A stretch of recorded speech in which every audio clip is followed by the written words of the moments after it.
Каждое падение – это шанс взлететь выше, а в случае с хоккеем грохнуться на лед с разбега – полезная практика для развития координации и уменьшения травматизма. Будущие чемпионы использовали шанс стать асами на льду. 8-летняя Соня в первый же день освоила несколько упражнений. Кораблик, восьмерку бросать и на одной ноге кататься, и со спиной.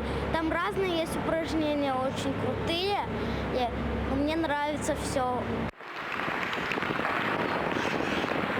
Вместо того, чтобы разъезжать по сборам в другие города России, местная федерация хоккея придумала гениальный ход. Привезла первоклассных тренеров из Тюмени в алмазную столицу. Получился хоккейный эксклюзив для спортсменов из Мирного, Айхала, Чернышевского и Ленского Пеледуя. Руководство КСК пошло нам навстречу, обеспечило нас льдом, раздевалками,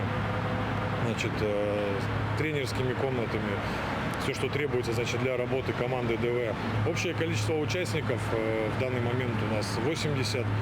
Это не самый высокий показатель. В следующий раз, в следующие сборы, опять же, по согласованию с руководством КСК, если пойдут навстречу нам, мы считаем, что мы выйдем на количество участников 140-150.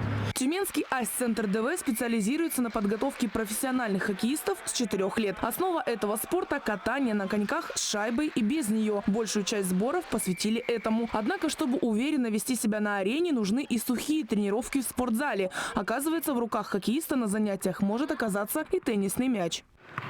Ноги работают, глаза работают. Тренерскому составу Кимберлита рекомендовали включить сухие тренировки в план занятий на постоянной основе. У взрослых хоккеистов каникул не было. Ради сборов отпросились с работы. Кататься и владеть клюшкой наши парни умеют, но предела совершенству нет. Вот это движение, вот голеностоп, расслабь ногу, голеностопом, пам, пам, пам, пам. Как будто я большой, то есть я голеностопом нажимаю на педаль, да? Там уже все-таки состоявшиеся личности, взрослые дяденьки, поэтому там будет, может быть, чуть легче. Начнем мы, чтобы они поняли вообще, зачем это нужно. Ну и будем, конечно, усовершенствовать это все.